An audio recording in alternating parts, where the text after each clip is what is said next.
तो यारो ये कहानी तब की है जब पेजर का टाइम था और नोकिया के चप्पल के साइज़ के फ़ोन, मोबाइल फ़ोन्स मार्केट में उगने शुरू हो गए थे। और 12th के रिज़ल्ट आने के ठीक 1 महीने 12 दिन और 11 घंटे के बाद कमसिन सा मैं पुणे के इंजीनियरिंग कॉलेज की लाइब्रेरी में अपना एडमिट कार्ड लेने की लाइन में खड़ा था। ऐसा कोई पढ़ाकू तो मैं कभी था भी नहीं। 51% आए थे और कैपिटेशन देकर एडमिशन ले लिया था। मैं पहली बार घर से बाहर अकेला था, लेकिन ऐसा कुछ अलग सा या अजीब सा एहसास मुझ में अभी तक आया नहीं था। शायद इंटरनली मुझे पता था कि मैं पढ़ाई के लिए दिल्ली छोड़ूंगा ही छोड़ूंगा। सो दिमाग ऑलरेडी प्रिपेयर्ड ही होगा। 140 किलो का मैं ओवरवेट बंदा लूज शर्ट्स और पैंट्स पहनकर घूमता था। मुझे एक्सपेंसिव स्पोर्ट्स शूज़ की शुरू से ही आदत थी और ये एडिडास ब्रांड अभी इंडिया में मिलने शुरू नहीं हुए थे, तो दिल्ली के गफ़ार मार्केट से जो भी डुप्लीकेट था वो ओरिजिनल समझकर मैं पहन लिया करता था। तो कह लो कि दूर से मुझे कोई भी इजीली पहचान सकता था, एक चलता फिरता टेडी बियर। लाइब्रेरी में इधर उधर की बातें सोचते सोचते मेरा नंबर आ गया। फिर स्टाफ ने मुझे एक फॉर्म भरने के लिए दिया और जैसे ही मैं फॉर्म लेकर साइड पर हटा तो मेरे पीछे से दूध सी सफ़ेद शॉर्टकट हेयर, टी शर्ट्स को फाड़ते हुए बूब्स के साथ 5 फुट की एक अप्सरा ने भी फॉर्म मांगा। हैरानी ये थी कि वो इतनी देर से मेरे पीछे खड़ी थी और मैंने नोटिस ही नहीं किया। खैर, अगर नोटिस कर भी लेता तो मैंने कौन से पहाड़ चढ़ जाने थे। तभी मैं साइड होकर एक शेल्फ पर फॉर्म भरने लगा तो वो भी वहीं आकर खड़ी हो गई। फिर वो इधर उधर देखने लगी, फिर मुझे देखा और स्माइल किया। Do you have a pen? उस टाइम पर लाइब्रेरी में इंजीनियर बनने की लाइन में कोई 10 चूतिए थे और 3-4 बेंजी टाइप की लड़कियां थी और सब सिर्फ इसे ही देख रहे थे। और कह लो अब वो सब मुझे भी देख रहे थे। मैंने भी स्माइल किया और कहा ओ यस और अपना पेन उसे दे दिया। उसने कहा थैंक यू। फिर मैंने अपने शोल्डर बैग से दूसरा पेन निकाला और वो वहीं मेरे साइड पर खड़ी होकर अपना फॉर्म भरने लगी और मैं भी वैसा ही कर रहा था। इतने में एक और थोड़ी कम अप्सरा टाइप की लड़की आई और बोली, अरे मोनिका, तूने फॉर्म भर दिया? You should have waited for me. Monica नाम सुनते ही मेरे जिस्म से आवाज़ आई, oh my darling Monica, oh my darling.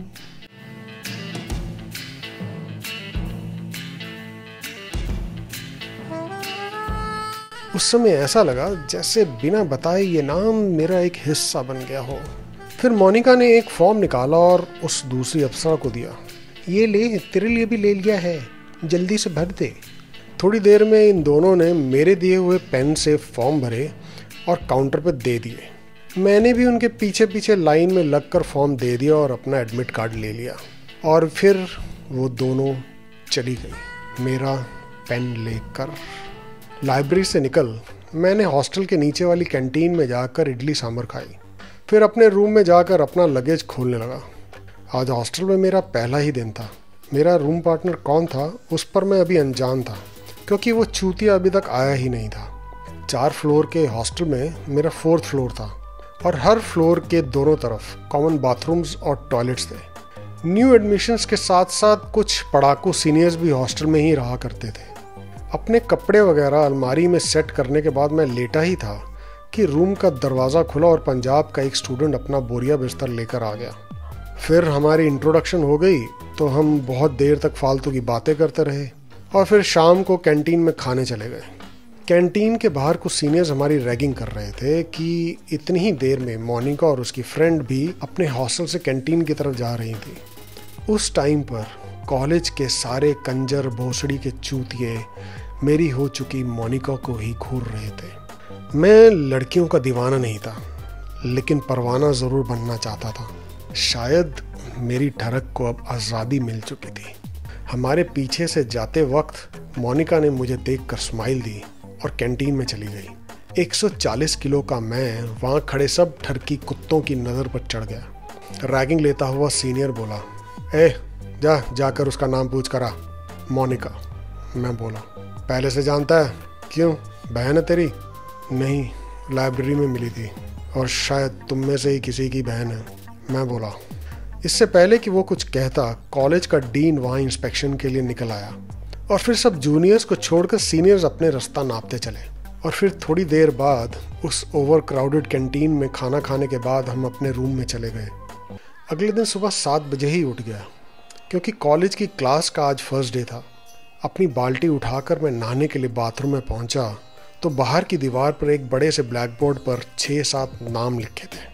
पहले 3 नाम तो 90s की टॉप 3 हीरोइंस के थे, और लेकिन उसके बाद मोनिका, आरती, साक्षी और पूनम, और हर नाम के सामने बार बार रब किया हुआ कोई नंबर था, जैसे पुराना नंबर रब करके नया नंबर लिखा गया हो। जैसे पूनम के सामने 57 और टॉप की 3 हीरोइन के सामने 60, 55 और 33, और मोनिका के नाम के सामने 3, आरती के सामने कुछ भी नहीं और साक्षी के सामने भी 3। कंफ्यूज सा मैं नहा कर बाहर आया तो एक लड़का मोनिका के नाम के सामने लिखा 3 हटाकर 4 कर रहा था। मैंने फिर पूछ ही लिया, ये सब क्या है? न्यूकमर, अरे हर फ्लोर पर ये एक चार्ट बना हुआ है। लेकिन ये लड़कियों के नाम, अरे हर फ्लोर के बोर्ड पर या तो सेम नाम होंगे या डिफरेंट होंगे। मतलब मेरे प्यारे भोंदूलाल, जो इस नाम की लड़की की मुठ मार रहा है वो यहाँ आकर उस लड़की के सामने अपना नंबर ऐड कर देता है और पुराना रब कर देता है। मैं वहाँ खड़ा उसको सुन रहा था और वो फिर बोला, देख प्यारे, अब जैसे मोनिका और आरती कल रात को ऐड हुई, हमारे कॉलेज की नई परियां, न्यू बैच, और साक्षी पुरानी है, सेकंड ईयर की, मेरे बैच की, लोकल गर्ल, मस्त फिगर वाली लड़की है, मस्त, और बाकी सब ये तो हीरोइनें हैं, तुझे पता ही है। ये सब सुनकर मेरी कान सड़ गई। मोनिका के नाम की मुठ हर फ्लोर पर चल रही थी और ये मेरा सीनियर भी इसमें इन्वॉल्व है। फिर मैंने पूछा, और ये पूनम? बेटा, पूनम के बारे में तो जल्द ही पता लग जाएगा। इस कॉलेज की मासूमियत की कातिल है ये, वर्जिन लड़कों को खाने वाली चुड़ैल। हंसते हुए वो वहाँ से चला गया और मोनिका के नाम को सोचते हुए मैं तैयार होकर अपनी क्लास में पहुँचा। सारी ज़िंदगी मैं कोएड स्कूल में ही पढ़ा था और अब मेरी क्लास में एक भी लड़की नहीं थी। मोनिका और मेरी सेम ब्रांच थी, लेकिन वो दूसरे सेक्शन में थी। बस यूं ही टाइम बीता और कुछ नए दोस्त भी बन गए, और कोई 1 महीने के अंदर अंदर हमारे फ्लोर के चार्ट पर मोनिका टॉप कर गई, जिसमें मेरा भी बहुत बड़ा हाथ था। 1 महीने में ये पता लगा कि बुधवार पेठ जहाँ इंजीनियरिंग की बुक्स मिलती हैं, वहीं उसके ऊपर दुनिया का सबसे पुराना बिजनेस है, जहाँ वर्जिन लड़कों की नथ उतारने के लिए सुंदरियाँ लाइन लगाकर खड़ी रहती हैं, और वहीं एक सबसे सुंदर सुंदरी जो कि हमारे कॉलेज की फेवरेट थी, उसका नाम था पूनम। और तब मुझे इंजीनियरिंग का सबसे पहले क्वेश्चन का आंसर भी मिल गया था। पानी का फ़र्क शरीर जल्द ही बता देता है, और इस पानी की वजह से ही मैं कुछ फ़ायदे में रहा, क्योंकि अगले ही कुछ महीनों में मेरा वेट 140 से गिरकर 79 पर आ गया। इस बीच मोनिका से मेरी कभी कोई मुलाकात नहीं हुई, और फिर फर्स्ट सेमेस्टर एंड किया और सेकंड भी, और एग्ज़ाम्स देने के बाद हम सेकंड ईयर में चले गए। सेकंड ईयर में कुछ फ्रेंड्स के साथ मिलकर मैंने हॉस्टल छोड़कर बाहर एक बड़ा फ्लैट ले लिया था, और इस बीच मैं एक बाइक भी लेकर आ गया था, और अब बाइक आने से मैं पुणे में काफ़ी घूमने भी लगा था। ऐसे ही सेकंड ईयर के ख़त्म होते होते एग्ज़ाम्स की हॉलीडेज से पहले मैं कॉलेज से पूना के एमजी रोड के लिए निकला तो मेन रोड पर मोनिका एक बैकपैक के साथ खड़ी थी। अभी तक मैंने उसके किसी के साथ में चक्कर की बात सुनी नहीं थी। हाँ, लोगों ने उसे कुछ लड़कों के साथ यहाँ वहाँ स्पॉट तो किया था, लेकिन कोई अफेयर की बात नहीं हुई थी। अब दूर से ही इस अप्सरा को मैंने देख लिया था। टाइट टी शर्ट में उसके वक्षस्थल अपनी एक अलग ही सुंदर सी दुनिया दिखा रहे थे। पास पहुँचते हुए उसने भी मुझे देख लिया और मुझे हाथ हिलाकर हाय किया। फिर मैंने भी स्माइल करते हुए उसके पास जाकर बाइक रोक दी। मैंने कहा, हाय, गोइंग समवेयर? हाँ, सिटी जा रही हूँ अपने लोकल गार्डियन से मिलने। लोकल गार्डियंस वो फ्रेंड्स या रिलेटिव्स होते थे जो उस सिटी में रहते थे, तो शायद इसका कोई लोकल रिलेटिव होंगे यहाँ पर। फिर मैंने कहा, मैं भी सिटी ही जा रहा हूँ, I can drop you. Oh that's great. बस इतना ही कहना था और वो बाइक पर मेरे पीछे बैठ गई। और फिर मैंने गियर डाला और मेरी बाइक एक उड़न खटोला की तरह हवा में तैरने लग गई। अभी तक उसके शरीर का कोई भी अंग मुझे टच नहीं कर रहा था और मैं ब्रेक्स भी बड़ी ध्यान से लगा रहा था कि कहीं वो ये ना सोचे कि मैं इस मौके का कोई फ़ायदा उठा रहा हूँ। तो इस सब सावधानी के बीच कुछ मिनटों के बाद वो आगे की तरफ झुकी और बोली, क्या तुम्हारे भी यहाँ कोई लोकल गार्डियंस रहते हैं? अब उसके वो खूबसूरत बूब्स, जिसे वक्षस्थल कहते हैं, मेरी पीठ पर आकर जुड़ गए थे। अब मेरी वर्जिन जिंदगी में तितलियां उड़ने लग गई थीं। अभी से कोई हज़ारों साल पहले, जब ना कोई रिलीजन होता था और ना कोई चूतिया लोग, सब लड़कियां टॉपलेस ही घूमती थीं। लेकिन उन सब में सिर्फ एक सुंदरी होती थी जो सूखे पत्तों से अपने आप को ढक कर रखती थी। उसी गांव में एक महाविद्वान एक पेड़ के नीचे बैठकर जानवरों की कामासूत्रा पर किताब लिखा करता था। तो फिर एक दिन ये सुंदर लड़की वहां पहुंची और उस विद्वान के सामने खड़ी होकर उसे लिखते हुए देखने लगी। और इसी बीच तेज हवा से उसकी सूखी पत्तों की बराह टूट कर गिर गई और उसके अति सुंदर वक्षस्थल उस विद्वान के सामने ट्रक की लाइट की तरह चमकने लगे और उसके मुंह से निकला वश। लड़की ने पूछा, क्या? विद्वान ने बोला, वश। लड़की ने फिर पूछा, क्या मतलब? इसका मतलब मैं तुम्हारे वश में हूं सुंदरी। अब तुम मुझे कठपुतली की तरह जो भी करवाओगी मैं करूंगा। बस उसी दिन इस वर्ड वश का जन्म हुआ और आज सदियों बाद उसी तरह से मोनिका के वक्षस्थल मेरी पीठ पर लगे और मैं उसके वश में चला गया। होश में आते हुए मैंने कहा, नहीं, मैं तो वैसे ही घूमने जा रहा हूँ। चलती बाइक में हवा की वजह से शायद उसे क्लियर सुन नहीं रहा था, तो मेरे साथ और सटक कर बैठ गई और मेरा वर्जिन जिस्म अब मेरा ना रहा। अब मैं पूरी तरह से उसके वश में हो चुका था। कह लो कि अब मैं उसकी कठपुतली बन गया था। वो पीछे बैठकर क्या बोलते रही कुछ समझ नहीं आया, लेकिन जब मैंने उसे कोरेगांव पार्क में एक बिल्डिंग के पास छोड़ा तो 2 घंटे के बाद वापस मिलने पर हमारा एग्रीमेंट हो गया था। पुलकित से मन के साथ मैं एमजी रोड पर घूमता रहा और फिर कोई 1 घंटे बाद ही वहां जाकर खड़ा हो गया जहां हमने मिलना था। कुछ 1.5 घंटे के बाद वो वहां आई और फिर हम एक बार में जाकर बियर पीने लगे। वहां बातें करते करते पता लगा कि वो बचपन से ही हॉस्टल में पली बड़ी हुई है। उसके पेरेंट्स में ज़्यादा बनती नहीं थी, तो उन्हें बेटी का कोई बोझ नहीं चाहिए था। तो फिर ज़िंदगी भर अलग अलग टाइप के आदमियों से लड़ते हुए वो अच्छे नंबर से पास हुई और देहरादून के हॉस्टल के बाद इस कॉलेज में आ गई। यहीं उसके पेरेंट्स ने उसके बैंक अकाउंट में काफ़ी सारे पैसे ट्रांसफ़र किए हुए हैं, तो उसे पैसे की तो ज़्यादा फिक्र नहीं है। उसकी ये सब बातें सुनकर मुझे वो और भी ज़्यादा अच्छी लगने लगी थी। उसकी स्ट्रगल अब मुझे अपनी सी लगने लगी थी और शायद मन ही मन में हमारी नज़दीकी भी हो गई थी। मेरे बहुत कहने के बाद भी उसने ही बिल दिया और फिर हॉस्टल बंद होने से पहले मैंने उसे हॉस्टल छोड़ दिया और मैं अपने घर चला गया। कोई भी एक कॉलेज किसी एक अखबार से कम नहीं होता है। पता नहीं कैसे मेरे पहुंचने से पहले ही फ्लैट पर बात पहुंच गई थी कि मैं मोनिका के साथ घूम रहा था। तो घर पर कोई 15 लोग सर्कल बनाकर बियर पी रहे थे और मुझे बीच में पूरे दिन की स्टोरी सुनने के लिए बिठा दिया। स्टोरी में मैंने बूब्स को हाथ से चेंज कर दिया कि बात करते करते उसने मेरे हाथ कई बार पकड़े और as a man matters beer के बिल को भी मैंने ही दिया। फिर मैंने उससे एक अच्छी लड़की बता तो दिया, लेकिन कंजूस भी बना दिया और मेरी बात ख़त्म होते होते उन 15 लोगों ने मेरे हाथ कोई 50 बार चूम लिए थे। और फिर कुछ देर बाद बियर भी ख़त्म हो गई और कहानी भी। कुछ महीनों बाद एग्ज़ाम्स के हॉलीडेज़ हो गए तो हम सब घर चले गए, लेकिन फिर मैं उन सब से जल्दी वापस आ गया क्योंकि मोनिका ने मुझे बताया था कि वो जल्द ही वापस आ जाएगी। उस टाइम पर मेरा पहले आना कुछ ज़्यादा फ़ायदेमंद नहीं हुआ। एग्ज़ाम से पहले हम 1-2 बार कैंटीन में तो मिले, उसके साथ कोई इश्क वाला मोमेंट ही नहीं बन पाया। खाली फ्लैट का भोसड़ी का कोई फ़ायदा ही नहीं हुआ। फिर ऐसे ही बिना बताए एक और साल निकल गया।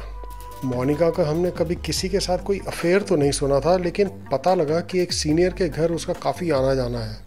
वो सीनियर हमारे कॉलेज के डीन का बेटा था, जिसने अपने लिए कॉलेज के पास ही एक अलग से घर लिया हुआ था। अब हम लोग इंजीनियरिंग के लास्ट ईयर में आ चुके थे। एक दिन वो मुझे कॉलेज के कॉरिडोर में मिली और बोली, मुझे 5 बजे लाइब्रेरी में मिलो। इतना कहकर वो चली गई। अभी 3 घंटे थे 5 बजने में, लेकिन मुझे 3 जन्म की तरह लगने लगे। क्या मुझसे लाइब्रेरी में उसने कोई पढ़ाई की बात तो नहीं करनी थी, क्योंकि पढ़ाई में तो मैं अच्छा था नहीं, चीटिंग करके ही पास होता था। और मोनिका भी चीटिंग के लिए बड़ी फेमस थी। कुछ फ्रेंड्स बताते थे कि वो अपनी बराह में फर्रे लेकर जाया करती थी। और ये भी फेमस था कि जब भी हमारे प्रैक्टिकल्स के एग्जाम्स होते थे तो टी शर्ट छोड़कर शर्ट्स पहना करती थी, और उसके शर्ट के ऊपर के 3 बटन हमेशा खुले रहते थे। और इस तरह से उन बटनों की वजह से प्रोफेसर उसे हमेशा अच्छे ही नंबर दिया करते थे। बस यही सोचते सोचते कोई 5:30 बज गए, लेकिन वो अभी तक लाइब्रेरी में नहीं आई। मैं फिर भी एक टेबल के कोने में एक किताब और अपनी उम्मीदों को लेकर बैठा रहा। तभी टाइट टी शर्ट, जीन्स और अपने छोटे बालों को सहलाती हुई वो मेरे पास आकर बैठ गई। मंत्रमुग्ध सा मैं उसे देखता रहा और उसने स्माइल किया और बोली, सॉरी मैं लेट हो गई। वो रॉकी भी ना पीछे ही पड़ा हुआ है। वो कमीना हॉस्टल के नीचे आकर खड़ा हो गया। कल मैंने उससे ब्रेकअप जो कर लिया था, तो पागलों की तरह जहाँ जा रही हूँ पीछे पीछे आ जाता है। वैसे रॉकी ही डीन का बेटा था, तो आज पता लग ही गया कि उसका फिर चल रहा था। उसके सुंदर से गुलाब की तरह लाल होंठ बोलते ही जा रहे थे, और मेरे वर्जिन जिस्म में हर कोना क्रेजी सा हो रहा था। बात करते करते वो कभी मेरे हाथों को टच कर रही थी, तो कभी मेरे शोल्डर को, तो कभी मेरी थाइस को। अच्छा सुनो, वीकेंड पर तुम क्या कर रहे हो? मंत्रमुग्ध मैं उसे देख रहा था, लेकिन सुन नहीं रहा था। वो फिर बोली, hey what are you doing this weekend? फिर मैं अपनी ठरकी दुनिया से बाहर आया। एक्चुअली कुछ खास नहीं, टोटली फ्री हूँ। ओके देन, हम लोनावला चलते हैं। फ्राइडे को चलेंगे और मंडे सुबह को वापस आ जाएंगे। ये सुनकर इस लौड़े की दुनिया में मेरे लंड ने जैसे ओलंपिक्स का गोल्ड मेडल ही जीत लिया हो। Oh yes, why not, let's go. Bike पर ना? ऑफ कोर्स, एक बाइक ट्रिप हो जाएगा। Will be a fun road trip. Done. Okay then, Friday को सुबह 11 बजे मुझे हाईवे से पिक कर लेना। मैं नहीं चाहती कि हॉस्टल में लड़कियों को पता लगे कि मैं वीकेंड पे बाहर जा रही हूँ। हाँ sure, I will do that. Okay, अब मैं चलती हूँ। हमारा प्लान डन है ना? Yes yes. इतना कहकर उसने इधर उधर देखा, कोई नहीं था, और फिर मेरे चीक पर किस किया और स्माइल करी और मुझे हवा में उड़ता छोड़कर झूमती हुई सी चली गई। आज वेडनेसडे था और अब मुझे थर्सडे हफ्ते का एक बहुत ही चूतिया फालतू एडेड दिन लगने लगा था। लाइब्रेरी से निकल मैं फ्लैट पर अपने फ्रेंड्स के लिए बियर लेकर गया, तो पीते पीते उन सब चूतियों को शक हुआ कि क्या है कि मैं ऐसी फालतू सी पार्टी क्यों दे रहा हूँ, और मेरा खिलखिलाता चेहरा देखकर उन लोगों को और भी ज़्यादा शक हुआ। और फिर बात टालने के लिए मैंने जगजीत सिंह की गज़ल्स लगा दी और फिर मौसम ही बदल गया। अब बियर पीते पीते सारे फ्रेंड्स नए बैच में आई लड़कियों के बारे में बात करने लगे और कौन किस पर लाइन मारेगा ये डिसाइड करने लगे। टल्ली हो गज़लें सुनते हुए उस रात तो मैं सो गया, लेकिन अगला दिन ऐसे गुजरा जैसे सज़ा मिल रही हो, और एक्साइटमेंट में मैंने 2 दिन मुठ भी नहीं मारी। फिर फ्राइडे सुबह 6 बजे उठकर मैंने ज़िंदगी में पहली बार स्ट्रेचिंग करी और पुशअप्स मारे। फिर नहाकर एक छोटे से बैग में कपड़े डालकर अपने फ्रेंड्स के उठने से पहले ही बाइक लेकर पास की एक टपरी पर जाकर बैठ गया, और फिर किसी तरह से घड़ी 11 के पास पहुंची और मैं हाईवे पर। सरप्राइजिंगली मोनिका वहाँ पहले से ही खड़ी थी और उसके पास भी एक बैकपैक था, लेकिन थोड़ा बड़ा था। मैंने बाइक रोकी और अपना बैग सामने टंकी पर रख दिया और वो मेरे पीछे स्माइल करके बैठ गई। आगे जाते हुए कोई 15 मिनट के बाद जब हम अपने कॉलेज की रेंज से दूर हो गए, तो उसने अपने दोनों हाथ मेरी कमर में जकड़ दिए और फिर अपने सर को मेरी पीठ पर रख कर चिपक कर बैठ गई। अब उसका पूरा शरीर मेरे अंग संग जुड़ा हुआ था। फुलकित सा मैं बाइक चला रहा था और दुनिया के जितने भी रोमांटिक सॉन्ग्स थे मेरे कान में बज रहे थे। गुजरते हुए ट्रकों के इरिटेटिंग हॉर्न्स अब गज़ल हो गए थे और आसमान पिंक और बादल हीरे की तरह चमक रहे थे। बस ऐसे ही अपने बैकग्राउंड में लव सॉन्ग्स चलाते हुए रास्ते में रुक रुक कर नाश्ता करते हुए और चाय पीते हुए हम कोई 2 घंटे में लोनावाला पहुंच गए। वहां पहुंचकर उसने मुझे खंडाला घाट की तरफ गाइड किया और कुछ दूर जाने पर रोड के एंड में एक कॉटेज टाइप होटल के पास जाकर रोक दिया। Let's go to this hotel. मैंने कल न्यूज़पेपर में इसका ऐड देखा था। पिछले 2 दिनों से मैं अपने ही सपनों में गुम था और ये हमारी इस डेट के लिए प्रिपेयर कर रही थी, और मुझे तब समझ में आया कि लौंडे होते ही चूतिए हैं। Okay let's see. और फिर हम वहाँ कॉटेजेस के पास गए और एक कॉटेज 3 दिन के लिए रेंट पर ले ली। हमारी कॉटेज बिल्कुल वैली के कॉर्नर पर थी, मतलब विंडो से और दरवाजे से सिर्फ वैली ही दिखती थी और कुछ भी नहीं। बाइक पर हम दोनों मिट्टी मिट्टी हो गए थे और गाड़ियों के धुएं से काले भी, लेकिन इसमें भी वो अपना रूप निखार रही थी। कॉटेज में जाते ही हमने बैग साइड पर रखे और फिर मैं धड़ाम से बेड पर जाकर लेट गया। I am going for a wash. उसने अपना बैग खोला और एक टी शर्ट निकाल कर नहाने चली गई। मैंने कमरे की खिड़की खोली और बाहर उस वैली में अपने जज्बातों की उड़ान को देखने लगा। फिर पता नहीं कब मोनिका बाथरूम से बाहर निकली और मुझे पीछे से आकर हक किया। मैंने भी उसके गोरे हाथों पर अपने हाथ रखकर पकड़ लिया। थोड़ी देर तक हम वैसे ही खड़े रहे, ना ही कोई आवाज़ ना ही कोई हरकत। यू स्मेल ऑफल, जाओ नहा लो। मुझे छोड़ोगी तो जाऊंगा। फिर मैं पीछे पलटा और वो हंसने लगी। मैंने प्यार से उसके माथे पर आए गीले बालों को उसके कान के पीछे किया। पहले जाओ नहा लो। इतना कहकर उसने मुझे पीछे धक्का दिया और बेड पर जाकर लेट गई। उसने सिर्फ एक लॉन्ग टी शर्ट पहनी हुई थी। उसकी गोरी टांगें हिमालय की बर्फ़ से भी ज़्यादा चमक रही थी। मैंने स्माइल करी और फिर अपनी टी शर्ट और शॉर्ट्स लेकर नहाने चला गया। उम्मीदों का गुलदस्ता लिए मैं नहाकर बाहर निकला तो मोनिका एक चादर को ओढ़े लेटी हुई थी। मुझे देख उसने चादर के अंदर ही अंदर हरकत की, फिर अपनी पैंटी को निकाल कर ज़मीन पर पहले से ही पड़ी हुई टी शर्ट पर फेंक दी। फिर उसने स्माइल करते हुए विंक किया। इतने सारे कपड़ों में तुम अच्छे नहीं लग रहे हो। मेरे पीछे खुली हुई बड़ी सी खिड़की से सूरज ने वो अपनी लालिमा खिलानी शुरू कर दी थी और इधर मैंने अपनी टी शर्ट और शॉर्ट्स उतार कर अपनी वर्जिन बॉडी को उस लालिमा में नहाने के लिए छोड़ दिया। मोनिका ने अपने दोनों हाथ आगे बढ़ाए और मैं उन बाहों में समा गया। उसके सुनहरी कोमल गुलाब से लबों को जब मेरे लबों ने छुआ तो उस हाई वोल्टेज करंट में मेरा शरीर स्पिरिचुअलिटी की ऊंचाइयों में पहुंच गया और मैं किसी भी संत ज्ञानी से ज़्यादा सिद्ध पुरुष बन गया। इस ज्ञान की सपूर्ति के साथ हम दोनों चादर में लिपट गए और इतने सालों से भट्टी में तप कर तैयार किया गया मेरा औजार उसकी दूध जैसी मुलायम मलाई को चखने लगा। शायद पिछले 3 सालों से मोनिका के साथ सेक्स की सोची कहानियों ने मेरा साथ दिया और हमारा पहला आलिंगन एक खूबसूरत सा लंबा चलता हुआ सुनहरी एहसास बन गया। कॉलेज में टॉप आने का सपना मैंने कभी नहीं देखा था, लेकिन मोनिका के साथ रेगुलर सेक्स, रोज़ जुदाई का सपना हर समय देखता था। कोई 15 मिनट तक चले वो लम्हे मेरे लिए उन सपनों की शुरुआत थी जिन्हें मैं रोज़ देखा करता था।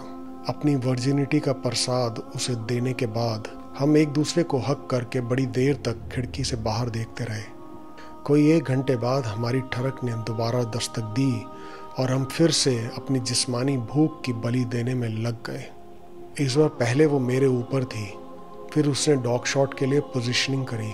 अभी तक हमारी सब पोजीशंस को वही गाइड कर रही थी और मुझे इसमें कोई कंप्लेन नहीं थी। इस बार पारी कुछ ज़्यादा ही देर तक चली और मेरी बैटिंग पहले से काफ़ी बेटर थी। फाइनली थककर हम फिर से हक कर लेट गए। मैं मुस्कुराते हुए बाहर सूरज को पहाड़ियों में गुम होते हुए देख रहा था, जिस तरह से मेरी वर्जिनिटी आज गुम हो गई थी। I am hungry. मेरे सीने पर उसका सर था और फिर उसके बालों को सहलाते हुए मैं बोला, बाहर खाने चले या यहीं पर खाना है? आई एम टायर्ड, होटल में ही ऑर्डर कर दो।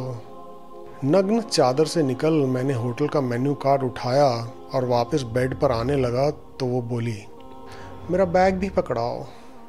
मैंने मेन्यू कार्ड के साथ उसका बैग भी उठा लिया और उसे दे दिया। इधर मैं मेन्यू पढ़ रहा था और उसने बैग खोल कर एक पैकेट निकाला और बैग वापस ज़मीन पर फेंक दिया। वेज खाओगी या नॉन वेज? मटन और रोटी। Mutton curry, mutton masala, mutton rogan josh, mutton मसाला। उसने अपना वो पैकेट खोला और एक वीट का जॉइंट बनाने लग गई। कॉलेज में मेरे काफ़ी सारे दोस्त जॉइंट मारा करते थे, नॉट रेगुलरली, तो मैं भी कभी कभी उनके साथ फूंक लिया करता था। फिर मैंने रिसेप्शन को फ़ोन लगाया और एक मटन मसाला, 4 कड़क रोटी और 2 छाछ भी ऑर्डर कर दी। इनके पास स्वीट क्या है? मैंने फिर से मेन्यू चेक किया तो कैरेमल कस्टर्ड, ब्राउनी और गुलाब जामुन दिखा। तीनों चीज़ें दो तो मंगवा लो, रात को ज़रूरत पड़ेगी। मैंने फिर से फ़ोन लगाया, और पानी भी 3 और बॉटल्स मंगवा लो। जॉइंट फूकने के बाद मीठा खाने और पानी की तलब लग ही जाती है। मैंने फ़ोन करके ऑर्डर प्लेस कर दिया और तब तक हमारा जॉइंट भी तैयार हो गया था। वो चादर से निकल टी शर्ट पहनकर दरवाजे पर जॉइंट जलाकर बैठ गई और मैं भी शॉर्ट्स पहनकर उसके साथ जाकर बैठ गया। हम जॉइंट फूकते जा रहे थे और बातें हो रही थी। जब मैंने तुम्हें पहली बार लाइब्रेरी में देखा था तब मुझे एक एहसास सा हो गया था कि तुम मेरे एक अच्छे साथी बन सकते हो। मैंने जॉइंट का एक पफ लिया और उसने अपना सर मेरे कंधे पर रख दिया। मेरी सारी ज़िंदगी फैमिली से रिवोल्ट में ही निकल गई। उन्होंने मुझे हॉस्टल तो भेज दिया और जैसे जैसे मैं बड़ी होती गई मेरा गुस्सा मेरे पेरेंट्स के अगेंस्ट बढ़ता ही चला गया। काफ़ी जल्दी ही मुझे रिलेशनशिप्स और सेक्स के बारे में पता लग गया और फिर हॉस्टल में जॉइंट भी तो ईजिली मिल जाता था। फिर जब मैं 10th में थी मेरा रिलेशनशिप एक नए आए टीचर से हो गया। जब एक मैच्योर पार्टनर मिलता है तब ज़िंदगी का असली पहलू पता लगता है। मुझे पोएम लिखने का शौक़ था और उसे मेरी पोएम्स सुनने का। इंडिपेंडेंट कैसे रहते हैं उसी ने सिखाया। पहली बार ज़िंदगी में मुझे लगा कि कोई मुझे सच में चाहता है। कुछ पल के लिए सिर्फ वादियों की ही आवाज़ आ रही थी, ठंडी हवा और दूर अपने घर को जाते हुए परिंदे चहक रहे थे। एक पफ लेते हुए वो बोली, तुम इस टाइम मुझे टीचर के साथ सेक्स करते हुए सोच रहे हो ना? बहुत सड़ी के मैं यही सोच रहा था। मुझे तब थोड़ा अटपटा सा फील हुआ। उसने मेरी कमर में अपनी बाहें जकड़ दी और ज़ोर से हक किया। हमने कभी भी सेक्स नहीं किया, बस हम उसके कमरे में यूं ही बैठे रहते थे। मैं पोएम पढ़ती थी और वो सुनता था। मैं तो सेक्स करना चाहती थी, लेकिन उसने कहा कि अगर हमारा सेक्स हो गया तो वो मेरी ज़िंदगी में एक मौका परस्त बनकर रह जाएगा, लेकिन वो स्पेशल रहना चाहता था। अब सेक्स के लुत्फ़ को जानने के बाद मैं उस टीचर को एक चूतिया ही समझने लगा था। उसने फिर चुप्पी तोड़ी। फिर कुछ महीनों में उसने मुझे एक आर्ट भी सिखाई जिसे मैंने आज तक किसी को नहीं बताया, लेकिन तुम्हें बताऊंगी। कुछ देर तक हम यूं ही चुपचाप जॉइंट फूंकते रहे। उत्सुक सा मैं बोल उठा, अच्छा बताओ। नहीं, अभी नहीं, टाइम आने पर दिखाऊंगी। फिर हम एक गर्लफ्रेंड और बॉयफ्रेंड की तरह वहाँ बैठे रहे और खाना आ गया। खाना खाने के बाद सारी रात हम वीड मारते रहे और सेक्स करते रहे। अगले दिन दोपहर में उठने के बाद हम पहाड़ों में ट्रैकिंग करने निकल पड़े। आगे जाकर हमें एक झरना दिखा और फिर उसके नीचे जाकर भीगने लगे और किस करने लगे। वहीं झरने के पीछे जगह देखकर मोनिका ने मेरी शॉर्ट्स उतारी और अपने सुनहरी लबों में मेरा औजार ले लिया, और तब पहली बार मुझे ब्लो जॉब का एक मीठा एहसास हुआ। फिर वहीं झरने के पीछे गिरते हुए पानी के नीचे हम सेक्स करते रहे और इसी तरह से हमारा एक दिन बीत गया। और अब तक मैं अपने आप को कामदेव का भेजा हुआ दूत समझने लग गया था। फिर लास्ट डे हम कोई 1 बजे होटल से निकले तो उसने मुझे बाइक बॉम्बे की तरफ ले जाने को बोला। पिछले 3 दिनों में उसके फ़ोन पर कुछ मैसेजेस तो आते थे, लेकिन मैंने कभी पूछा नहीं। कोई 1 घंटे की राइड के बाद हम एक लोकल ढाबे पर पहुंच गए। उसने वहां पर 2 देसी चिकन का ऑर्डर दिया। मैंने सोचा 2 फुल चिकन क्यों, लेकिन इतनी देर में एक गाड़ी में वहां 2 लड़के भी आ गए। उन्हें देखते ही वो स्माइल करती हुई उठी और उन्हें हक किया और फिर मेरे पास लेकर आ गई। फलादी, he is Suresh and he is Ramesh. मैंने फिर दोनों से हाई किया और वेट करने लगा कि बाकी की कहानी पता लगे। ये दोनों मेरे अंकल के बेटे हैं, बॉम्बे में रहते हैं। ओह नाइस, तो इसने इनसे मिलना था। फिर कुछ देर तक हम वहाँ बातें करते रहे और चिकन पाड़ते रहे। खाते खाते पता लगा कि उसके अंकल एक आईटी कंपनी के सीईओ हैं और वो दोनों लड़के बॉम्बे के कॉलेज में पढ़ रहे थे और आज काफ़ी महीनों बाद मिल रहे थे। फिर जब हम उठकर जाने लगे तो मोनिका ने अपने बैग में से एक सील पैक्ड पैकेज उनको दिया और उन दोनों ने भी उसे एक पैकेट दिया। फिर वो दोनों बॉम्बे की तरफ चले गए और हम पुणे की तरफ। शाम को वहाँ पहुंचकर मैंने उसे गर्ल्स हॉस्टल के सामने छोड़ा और अपने फ्लैट पर चला गया। फ्लैट पर अंदर जाते ही फिर से मेरे सारे दोस्त एक सर्कल बनाकर बियर लेकर बैठे हुए थे। उनमें से एक ने उठकर मेरा बैग साइड पर रखा और मुझे बड़े प्यार से बीच में बिठा दिया और फिर बोला, तो चूतिए, तुझे लगता है कि अगर तू हमें नहीं बताएगा तो हम सबको पता ही नहीं चलेगा? मैं चुपचाप बैठा रहा क्योंकि मुझे अच्छी तरह से पता था कि वो क्या सुनना चाहते हैं। भोसड़ी के सिर्फ तेरा ही नहीं, उसकी बैच के हर एक लड़के का उसके ऊपर हक है। एक लड़की तुझे क्या मिल गई, अब सारे यार तेरे चूतिए हो गए हैं। शर्म भी नहीं आई भोसड़ी के, बिना बताए भाग गया। तुझे पता है कितनी फिक्र हो रही थी हमें तेरी, लेकिन इस भोसड़ी की तो ऐश करनी थी। गांड मरा गए यार दोस्त। अगर विपिन ने तुझे मोनिका के साथ ना देखा होता ना तो हम पुलिस स्टेशन जा रहे थे तेरी रिपोर्ट करने। अब तू चूतिए वो यार नहीं रहा जिससे हम मिले थे। अब तू पराया धन हो गया है। सिर्फ एक चूत के चक्कर में तूने हमारी यारी तोड़ दी। अरे तुम गांड मराओ तुम सारे। भाई अब तू स्टोरी बता, ली कि नहीं ली? और फाइनली वो लोग मुद्दे पर आ ही गए। मैंने शर्माते हुए मुंह नीचे कर लिया और स्माइल की। ओ एक कमीने ने ले ली। फिर सब ने मुझे उठकर जोर से हक किया। आज सारी रात मैं सोऊंगा तेरे साथ। मोनिका की बॉडी को फील तो करने दे भाई। अपने लंड को मेरे हाथ में दे दे। ये वही है जो उसके अंदर गया था। मुझे उसकी फुद्दी को फील करने दे भाई। उसकी फुद्दी को। निप्पल पिंक है ना? बता, फुद्दी भी पिंक होगी। चाटी थी क्या? बस ये सब के आंसर देते देते हमने सारी रात बियर पी और फिर टल्ली होकर सो गए। अगले दिन कॉलेज की प्रैक्टिकल लैब में मुझे सब देख रहे थे और मैं ये सोच रहा था कि भैंचोद ये सारे मेरे दोस्त वाइल्ड फायर हैं। बस मेरे नाम के पोस्टर ही नहीं लगवाए थे, बाकी सबको तो बता ही दिया था। और ऐसे ही हमारा लास्ट सेमेस्टर भी आ गया। एग्ज़ाम से पहले की हॉलीडेज़ में मैं घर नहीं गया क्योंकि मोनिका ने मुझे रोक लिया था। अब सब लोग घर गए हुए थे तो वो हॉस्टल छोड़कर मेरे फ्लैट पर ही आ गई थी। एक दिन वो बोल उठी, मेरी आर्ट देखोगे? अब तक मैं वो आर्ट वाली बात को तो भूल ही चुका था। कौन सी? जो टीचर ने मुझे सिखाई थी। ओह हाँ, चलो। कहाँ? फिर हम तैयार होकर बाइक पर पुणे के कोरेगांव पार्क में पहुंच गए, उसी बिल्डिंग के पास जहां मैंने उसे एक बार छोड़ा था। मैंने बाइक खड़ी करी और फिर वो मुझे उस बिल्डिंग में एक फ्लैट की तरफ ले गई। यहाँ तो तुम्हारे लोकल गार्डियंस रहते हैं ना? उससे स्माइल दी। वेट, तुम अभी देख लोगे। हम 3rd फ्लोर पर पहुँचे और उसके फ्लैट में गए। उस फ्लैट में 3 कमरे थे और लिविंग रूम खाली था। फिर वो मुझे अंदर वाले कमरे में ले गई। लाइट खोली तो उसमें बहुत सारे प्लांट्स लगे हुए थे। पहले मैंने सोचा शायद कोई मॉडर्न आर्ट टाइप की है। फिर जब उसने स्माइल करी तब मैंने ध्यान से उन सब प्लांट्स को देखा। वो मैरिजुआना के प्लांट्स थे। मैं बोला, वीड? हाँ, टीचर ने मुझे वीड कैसे उगाते हैं वो सिखाया था। उसे पता था कि मैं फैमिली से इंडिपेंडेंट होना चाहती हूँ, तो उसने मुझे ये आर्ट सिखा दी। वो हंसी और फिर बोली, तुम्हें पता है मेरा टीचर सिर्फ टीचर ही नहीं था, वो वहाँ देहरादून में वीट का एक बहुत बड़ा डीलर भी था।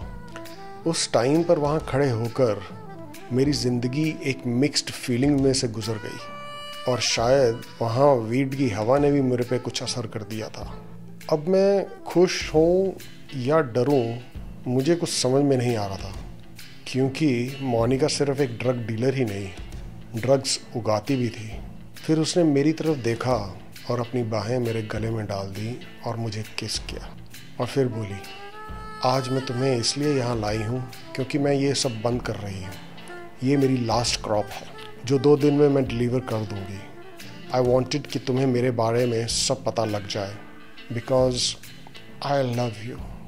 इतना कहकर हमने किस किया और उस वीड की हवा में घंटों तक वाइल्ड सेक्स किया और फिर रात होते तक उसने काम का वीड पैक किया और बाकी सब कुछ डिस्ट्रॉय कर दिया। वो पैक्ड वीड को हम साथ लेकर मेरे फ्लैट पर आ गए। नेक्स्ट डे उसके अंकल के वो दोनों लड़के हमसे फिर मिले और वीड का आधा माल लेकर चले गए। उसके बाद हम फ्लैट पर वापस आए तो उनका दिया पैकेट खोला तो उसमें लाखों रुपए थे। फिर एग्ज़ाम्स के आते आते बाकी का बचा हुआ वीड भी डिलीवर हो गया था। एग्ज़ाम्स होने के बाद काफ़ी सारे कंपनी के डेलीगेट्स कैंपस में इंटरव्यू के लिए आए। मोनिका से एग्ज़ाम्स में मैं सिर्फ एक ही बार मिल पाया और फिर कैंपस इंटरव्यूज़ के बाद मिला। मैं तो किसी भी इंटरव्यूज़ में नहीं गया था क्योंकि नौकरी का तो कोई मूड भी नहीं था और वैसे भी मेरे एग्ज़ाम्स क्लियर नहीं होने थे। मेरी एटी तो पक्का ही थी। कुछ दिनों बाद पता लगा कि मोनिका एक आईटी कंपनी के लिए सिलेक्ट हो गई है और अमेरिका जा रही है। ये आईटी कंपनी वही थी जिसमें वो दोनों लड़कों के डैड सीईओ थे। कॉलेज अब ख़त्म हो गया था और हम सब ने अपना सामान पैक कर लिया था और 2 दिन बाद ही हम सबकी ट्रेन थी वापसी की। उस शाम को फ्लैट की घंटी बजी और मोनिका सारे सामान के साथ अंदर आ गई। सब ने उसे गर्म जोशी के साथ वेलकम किया और उसने हमारे साथ बैठकर बियर पी और फालतू की बकचोदी की। रात को वो मेरे साथ ही मेरे कमरे में सो गई और नेक्स्ट डे जब हम उठे तो वो तैयार हो रही थी। तुम भी तैयार हो जाओ। क्यों? मुझे एयरपोर्ट नहीं छोड़कर आओगे जानू? तब एक सच का झटका लगा कि अब शायद हम कभी भी नहीं मिलेंगे। ये वो झटका था जो हौले से ज़ोर से लगे। मैं तैयार हो गया और एक टैक्सी लेकर आया और फिर हम एयरपोर्ट के लिए निकल गए। सारे रास्ते में वो मेरा हाथ पकड़कर बैठी रही। फिर एयरपोर्ट पहुंचकर सारा सामान ट्रॉली पर रखा और फिर हमने हग किया। उसने अपना छोटा बैग खोला और एक पेन निकाला। ये वही पेन था जो मैंने उसे फर्स्ट ईयर में लाइब्रेरी में दिया था। उसने पेन वापस करते हुए कहा, थैंक यू। मैंने स्माइल किया और पेन रख लिया। उस समय मेरी आंखें थोड़ी नम थीं, लेकिन मैंने अपने आप को कंट्रोल कर लिया। फिर हमने एक लास्ट किस किया और वो ट्रॉली लेकर एयरपोर्ट के अंदर चली गई और मैं टैक्सी लेकर वापस चला गया। और फिर अगले दिन हम सब ने फ्लैट को और कॉलेज को अलविदा कहा और अपने अपने घर चले गए। फिर कुछ सालों के बाद मैं बॉम्बे, जो कि अब मुंबई भी था, वहाँ शिफ्ट हो गया। एक दिन बांद्रा के एक बार में मुझे वो दोनों मोनिका के ड्रग्स वाले कज़न्स मिले, सुरेश और रमेश। बियर पीते पीते मैंने उनसे मोनिका के बारे में पूछा। उन्होंने कहा, वी हैव नो आइडिया। वो कहाँ है? कहाँ है? वो तो तुम्हारी कज़न है ना, तुम्हें तो पता होना चाहिए। वो दोनों हंसने लगे। फिर सुरेश बोला, अरे she was not our cousin, हम उसे रॉकी के थ्रू मिले थे क्योंकि हमारे डैड और उसके डैड्स फ्रेंड्स थे। फिर रमेश भी बोला, वो हमारी सिर्फ वीड की सप्लायर थी, हमें इस शर्त पे वीड देती थी कि मेरे डैड उसको कैंपस इंटरव्यू में सेलेक्ट कर लेंगे। अब कॉलेज में पुलिस से बचकर हमें चीप वीड मिल रही थी, तो हमने डैड को कन्विंस कर दिया और उसको फिर जॉब मिल गई। ये सब सुनने के बाद मैं अपना पैग पीता जा रहा था और सोचता जा रहा था, मतलब उसने रॉकी, जो कि हमारे कॉलेज के डीन का बेटा था, उससे सिर्फ इसलिए दोस्ती करी जिससे उसको जॉब मिल सके। मैंने एक और पैग मंगवाया। हो ना हो स्कूल में भी उसने उस टीचर से इसलिए दोस्ती करी होगी ताकि उसे अच्छे नंबर मिल सके और उसको इंजीनियरिंग कॉलेज में एडमिशन मिल जाए। पैग मारते मारते मैं मुस्कुराता जा रहा था और मोनिका के ही बारे में सोचता जा रहा था और तब मेरे मुंह से फिर से निकला, Monica. Oh my darling, oh my darling. Come on, stay fly. Monica. Hustle through the sky, moonwalk on clouds, stacking up cheddar, feeling better, proud. Mind sharp, cutting through vibes. Samurai sword, dropping bars, hit like a freight train aboard. City lights reflect dreams, mirrored ambition. Chasing glory in the chaos, no permission. Quick wit, sharp tongue, arrows in the dark. Navigating life, playing like a park. Busting rhymes, taking over. No one can ignore. From the alleyways to the grand concert hall floor, putting pieces together.